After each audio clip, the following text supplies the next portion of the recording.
Hey there, y'all, and welcome to today's Daily Down and Dirty. My name is Fairlight. Welcome to Airy Fairy Tarot. All right, y'all, the message for today is presence is its own reward. So I thought I was going to take like one or two oracle cards and then go into the tarot, but all these oracle cards came flying out, and the messages are so beautiful. And today we're looking at the Tree Keeper's Oracle. The imagery in these cards is incredible, and the reason why I love my oracle decks, and usually they're gifted to me because I normally go for the tarot because it's so easy to like intuitively go into the tarot. My favorite and biggest challenge with this deck is that whoever wrote this sorry, the wind is going crazy today, so if you hear weird things, it's the blinds and the wind.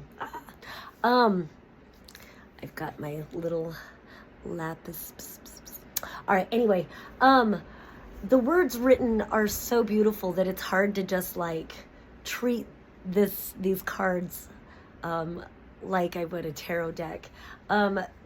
Some of the cards you see, I've got them bookmarked. I'm going to read what they wrote because they're so beautiful. But so many cards came out that we're just going to do the whole reading. And I love that message that, presence is its own reward. All right, so we start out with the Keeper of Solitude. And basically what this card gets at, and God, the imagery. And I love this spiral at the bottom. It feels like in solitude, there's a need to root down into your center. And I love that in the book it says, there is a time to get out and party. There is a time to go be sociable. Now's not really that time. And it kind of gave the impression that there are things in your life that so need your undivided attention. And so with that, I also kind of got this sense of like, be aware of dissipating your energy. Like if you're one that people always call on because they can always count on you and they need things done, it doesn't mean become unreliable, but it's okay to have a boundary and say, right now, I need to say no to everybody else because I've got things that need my full attention. And that's really what this card feels like. And again, there's something about the spiral, but there's something about drawing down like to the root. So there could be some like root chakra kinds of things going on, which connect to safety, survival, security, home, food, all of those things. But it could be finding that within yourself. It could be an energetic root thing. And because it goes to the roots of the trees. One more thing I want to say about that roots of the trees, though, is that trees like rarely are just isolated unless it's like done by man. Occasionally you'll find a lone tree, but so often they communicate with each other through the mycelial network, and the roots are, connected underneath the surface. So there's something about getting deeply rooted into that and connecting into that like network underneath. And it's funny, my eyes want to divine into anything, but I've got this like Metatron's cube tapestry, and I don't know why that wanted to come into that message, but it is something about like an interconnectedness. That's really the word that wants to come through. There's this interconnectedness that when you root within yourself, you can connect into like vaster worlds that might give you the nourishment that you need right now.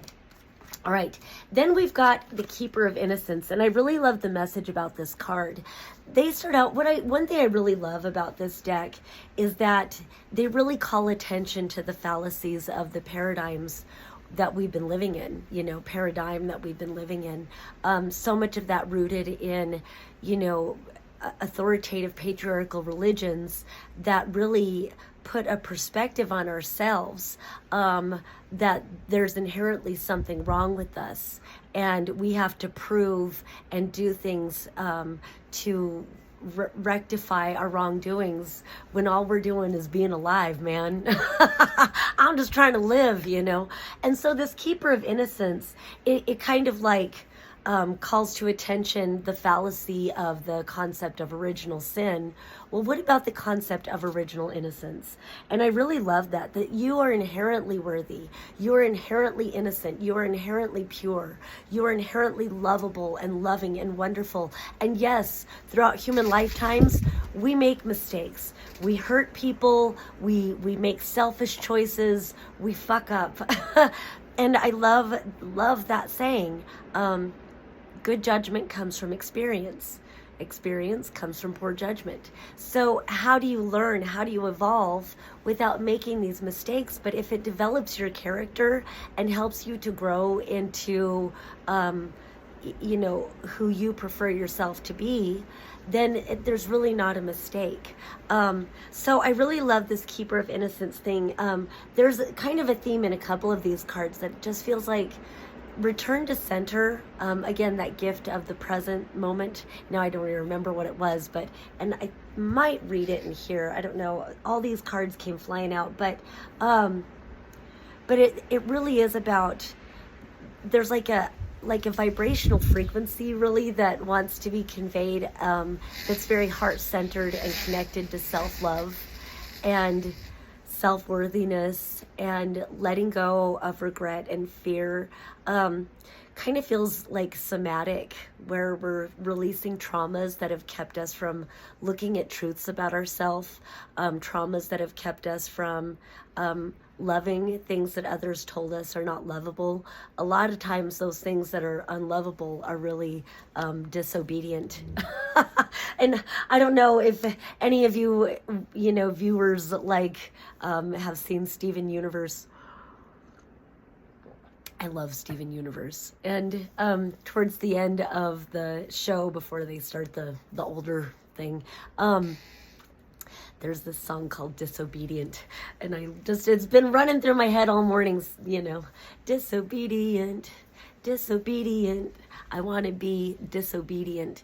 But really it's like disobedient to outside authoritative made up bullshit, and be true to who you are within.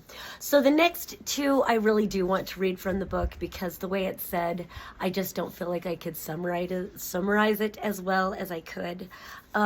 So the first one is The Keeper of Truth. And I thought, because I opened it and there's a poem right in front of this one called Shameless. But I'll save that for another day, because then I read this, and here is this gorgeous card, Keeper of Truth. I love that the moon is glowing as brilliantly as the sun, but she's basking in this moonlight. So, Keeper of Truth. I can't see without my glasses on. No matter what you're facing right now and how it tempts you to look away, one thing is certain: your anxiety is lying to you. The thoughts and beliefs that come from our early unworthiness programming are false stories. You see why I just wanted to read it out the book?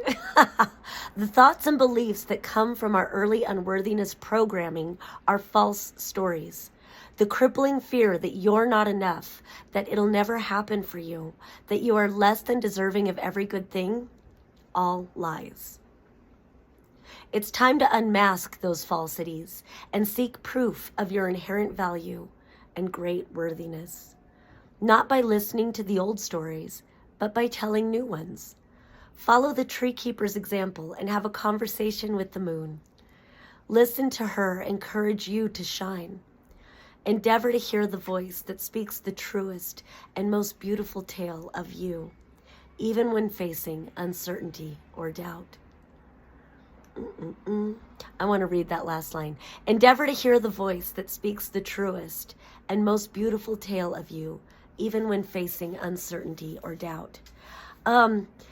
It's okay to believe that you're okay, even if you don't know what to do, even if whatever's going on.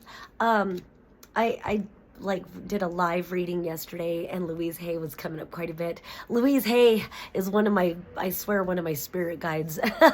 Although she was one of my spirit guides before she even passed away. Never met her personally, but her book affected me so much. You Can Heal Your Life. And she was one of the pioneers of the self-help movement in the 80s. And one of her big things was mirror work. And so people have made fun of it, but it's such a profound exercise you can do. Look in the mirror, look into your own eyes, and say, I love you. And say it over and over again. I love you. I'd say, look in your right eye and say, I love you. Look into your left eye, say, I love you. Look into your eyes and say, I love you. I believe in you. I accept you. I approve of you. And what I noticed when I started doing this was all the lies, the programming that would come up. I'd look into my own eyes and say, I love you. And what I'd hear was, you're not allowed to love yourself. You're selfish if you love yourself. Your love is supposed to be for everybody, but not you. Now, I don't know that everyone would experience that when you go to do mirror work, but that was some deep programming that for whatever reason I had, that I was selfish if I prioritized my worth. Fuck that. None of us should be treated that way. None of us should carry that kind of belief around. And so, as you get, it leads to breakthroughs when you come into these spaces of self-love. And so then I started adding, and no matter what, I've got you. And it's hard to remember that no matter what, I've got you. It's hard to remember that we are unconditionally loving and accepting of ourselves, because it can take years, and it's like generations of programming and trauma. So the keeper of truth is that you are a creative creator, beautiful being. And you are worthy of all the best things. So I really love that. That keeper of innocence and this keeper of truth. Those two messages are just, all of this is so wonderful. So then the next one we go to is the keeper of surrender. And I wanted to read this one too, but look, God, this artwork is just so gorgeous. I want to get a tattoo of all these. All right. During autumn, trees show us how beautiful it is to let go. The cessation of chlorophyll causes the trees to burst into true color as they release their leaves. Surrender isn't defeat. It's the sacred pause that allows us to use all our senses to receive a new vision. Cease all striving. Stop the endless cycles of productivity. Abolish your white-knuckle resiliency. Lay your spine along the earth's solid ground and feel the support waiting for you there.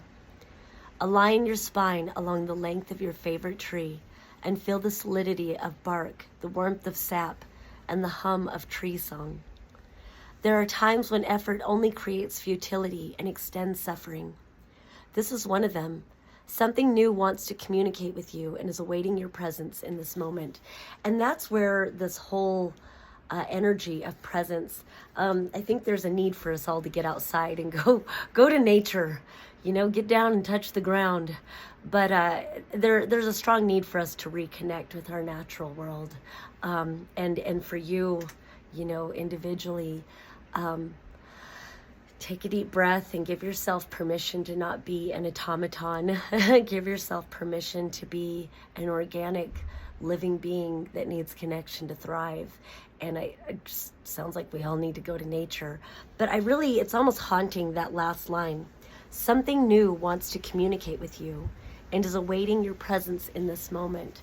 So I've noticed that, like with palm reading and everything, over these last years, more and more people are opening up as channels. More and more people are being activated. More than anything, I see people flowing as a conscious, channel, a stream of consciousness, whatever. But not everybody. Some people are being inspired more creatively to influence their communities in ways that, that are unique to them, but that bring new ideas, maybe in a more visceral sense, a more tangible sense. And then others are getting other psychic activations and downloads. And so that something new is waiting to communicate with you. But when we're constantly in our screens or constantly, in the fabricated reality of humans, concrete everywhere, it can block us from really establishing that connection to receive the new ideas or receive the new connections that can ultimately be very empowering. All right, so the last two cards, we've got the Keeper of Inclusion, and now I don't remember exactly what that was. I'm just going to go ahead and read these last two ones too, just because I know I've been on here a while, and I thought I was going to remember. I love that she's playing the piano, and there's like butterfly, there's all these butterflies, but then this bird has butterfly wings. So just looking at that picture and the music of like who you are, and I think that's kind of what the message is about. Keeper of Inclusion. Oh, that's what it is. Okay, that's why I wasn't going to read it. It's appreciating the full spectrum that you are, you know, and we've been so like mesmerized, so programmed by viewing things in black or white, this whole duality kind of a thing, where even gender is not really a duality thing, it's a spectrum. We're not that different from each other. One gives, one receives, you know. And I mean, there is a lot more to it, obviously, the giving birth and all of that, but I love reading that originally there was only one gender. We were all female. But because we wanted to expand the genetic pool, we developed ourselves into, you know, we developed ourselves to sometimes be male and sometimes be female. So, but it's more of a spectrum. And that's why we all have testosterone, we all have estrogen, we all have progesterone. All of these other things were really not that different. And so the same is like the spectrum of color, you know. It's all frequency of light and vibration, all of that. And so so too can our emotions be put on that spectrum. And so all of it, if you are fucking pissed, give yourself permission to be fucking pissed. If you're sad, give yourself permission to be sad. You know, all of these things. So now I feel compelled to read this, and then I'll go to the very last one, and then we'll end it. Keeper of Inclusion. You deserve every beautiful and lovely thing. You also deserve to know yourself as a beautiful and lovely thing. In order to achieve this awareness, harmonize with the song of your soul. This means you must be willing to take all the pain, suffering, worries, hopes, dreams, and joy of your life and of the moment, and synthesize them with compassion. Reverence, forgiveness. Don't abandon any part of yourself or your experience. Embrace the tears and laughter. Allow yourself to soften towards all you have judged wrong or bad. Invite all the ugly parts and painful memories into your soul's song, and then sing. Ooh, yeah, yeah. No.